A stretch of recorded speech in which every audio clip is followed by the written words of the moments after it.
कुरान में किसी पीर का जिक्र नहीं है और हदीस की किसी किताब में किसी पीर का जिक्र नहीं है।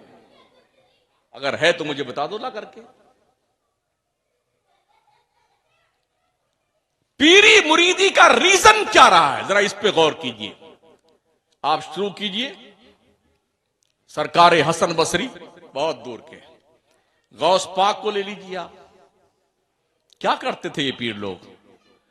ख्वाजा उस्मान हारूनी को देखिए, सरकार ख्वाजा गरीब नवाज को देखिए, मखदूम अशरफ सिमनानी को देखिए, इमाम अहमद रजा सरकार को देखिए। ये लोग क्या करते थे मुरीद करके? बिल्डिंग बनाते थे, पैसा इकट्ठा करते थे, गाड़ियां खरीदते थे? जी नहीं, ये लोग जिसको मुरीद करते थे ना, उसे अल्लाह का वली बनाते थे। देख लीजिए, जितने मुरीद ख्वाजा गरीब नवाज के हैं, हर मुरीद अल्लाह का वली है। चाहे बख्तियार काकी के मुरीद हों, साबिर अलाउद्दीन के मुरीद हों, सारे मुरीद अल्लाह के वली। इमाम अहमद रजा के सारे मुरीद अल्लाह के वली, मखदूम सिमना के सारे मुरीद अल्लाह के। क्यों? इसलिए कि वो मुरीद की तरबियत करते थे। इसलिए मुरीद नहीं करते थे कि पीर का बंगला बने, एक कोठी बने।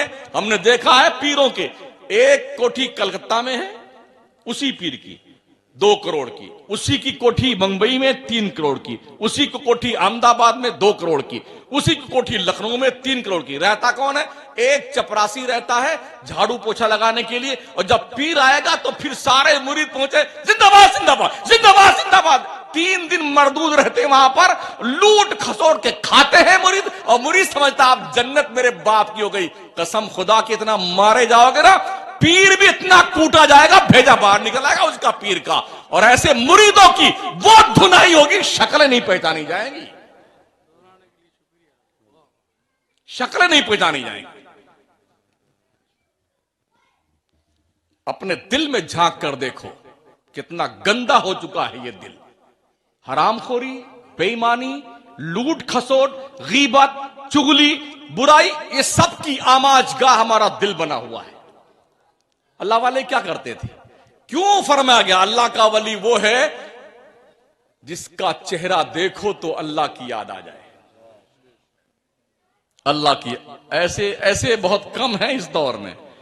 वो जो बेचते थे दवाए दिल, वो दुकान अपनी बढ़ा गए। जो जन्नत बेचते थे ना बहलोल दाना, वो अपनी कब्र में गए। अब तो पीर देता कुछ नहीं, से लेता है। लाम याजिर ले नून अली जवन्ना, लेना दाल याजिर दे नून अली जवन्ना, देना तो है ही नहीं, सिर्फ लेना। लाओ लाओ लाओ लाओ, दो लाओ, देके जाओ। गलत कह रहा हूं?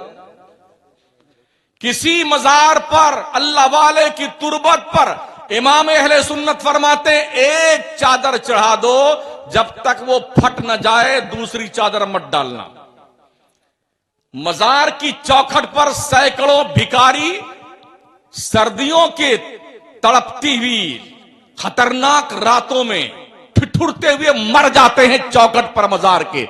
जिसको मजार पर चादर चढ़ाने के लिए देखिए ना 500 की चादर, 2000 के, अरे ओ कमीनों जलीलो, जिस पैसे की चादर खरीद के तुम मजार पे डालते हो ना, उसके नाम की चादर और ड्रेस खरीद करके उस फकीर को पहना दो, गरीब को जो गर्मी से तड़प रहा होता है और सर्दी से ठिठुर के मर जाता है, उसको पहना दो तो सवाब मिलेगा उसे।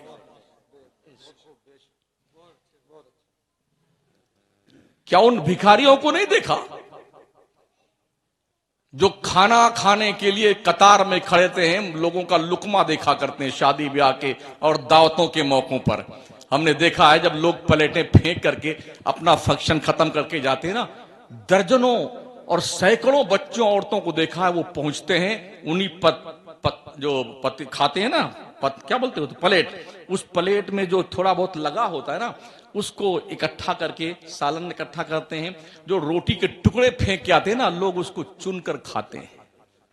अल्लाह का एहसान मानो, तुम्हारे पास छत तो है घर की। अल्लाह का शुक्र मानो, अल्लाह तुम्हें 3 टाइम खिला रहा है, तुम ठूस ठूस के खा तो रहे हो और तोंद पे हाथ फेर करके टर्रा रहे हो पूरे मोहल्ले में। अल्लाह का शुक्र मनाओ, एहसान मानो अल्लाह का।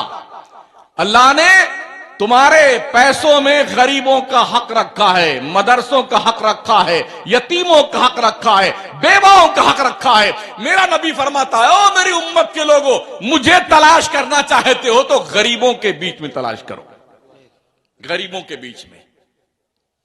नबी फरमाते हैं गरीबों के सदके में तुम्हें रोजी दी जाती है, इसीलिए अल्लाह फरमाता है फी अमवालिहिम हक्कुल लिस्साइल वल महरूम। ओ मालदारों, तुम्हारी दौलत में, तुम्हारी कमाई में महरूमों और साइलों का अल्लाह ने हक रखा है, उसे निकाल के दो गरीबों को।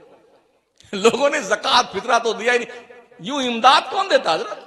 बोले इमदाद तो बड़ी मुश्किल पड़ती है, ज़कात फितरा ही निकल जाए तो यही बड़ी बात है। ये पूरे मुल्क की बात कर रहा हूं, पूरे मुल्क की। 2 साल से पढ़ाई का सत्यानाश, कितनी गुर्बत में मदरसे चल रहे हैं यार। जिस दिन ये मदरसे बंद हो गए ना, न तुम्हारी मैयत को कोई नहलाएगा, न जनाजा पढ़ाएगा, न कलमा पढ़ना आएगा, और ऐसे ही ठूस ठास के लोग तुम्हारी खबर में आ जाएंगे। ये मदरसों की देन है, मदरसों की। जो बच्चे दीनदार बनते हैं, दीन का इल्म सीखते हैं और वो जानते हैं कि इसका कितना हक बनता है, किसके साथ कैसे पेश आना चाहिए, और माँ बाप के मरते वक्त या किसी के मरने के वक्त यासीन पढ़ करके कैसे दुआएं करनी चाहिए, मर जाने के बाद बख्शी की दुआ कैसे करनी चाहिए, ये तालीम इन मदरसों में दी जाती है, कॉलेज में नहीं। बड़ी ही चतुराई के साथ हिंदुस्तान से अंग्रेज जाते जाते तालीम को 2 हिस्सों में बांट के चला गया कमीना। ये दुनिया की तालीम है, ये दीन की तालीम है। नतीजा ये हुआ, जो दीन की तालीम के मरकज बने वो दुनिया से जाहिल रह गए, और जो दुनिया की तालीम के मरकज बने वो दीन से जाहिल रह गए। स्कूलों में पढ़ने वाले लोग, कॉलेज के अंदर पढ़ने वाले लोग, जिन्हें दीन का वास्ता नहीं पढ़ाना, डॉक्टर तो बने मगर जाकिर नाइक बन गए, इंजीनियर तो बने मोहम्मद अली बन गए, मिर्जा मोहम्मद, मिर्जा नाम है ना, हाँ मिर्जा, मिर्चा और मोहम्मद। लॉयर तो बने मगर दीनदार नहीं, उनको पता ही नहीं दीन क्या है, मजहब क्या है। वो खुद ही एतराज करते हैं कि हमारे नबी ने 11 शादियां क्यों की हैं। अबे सूरदास पढ़ता तब तो मालूम पड़ता क्यों की हैं। वो एतराज करता, मुसलमान एज ए मुस्लिम एतराज। एक वो तारिक मेहता नहीं, क्या नाम उसका, तारिक फता, हाँ तारिक जलील एक है दिल्ली में, वो बीजेपी की नाजायज औलाद। वो मरदूद रोज खुराफात हरामखोर करता रहता, जलील कुत्ता, भौंकता रहता। और ऐसे दलाल मौलवी बुलाए जाते हैं 5,000 रुपए, जिनको कुछ बोलना ही नहीं आता है। वो चीखता चिल्लाता रहता, तो लोग क्या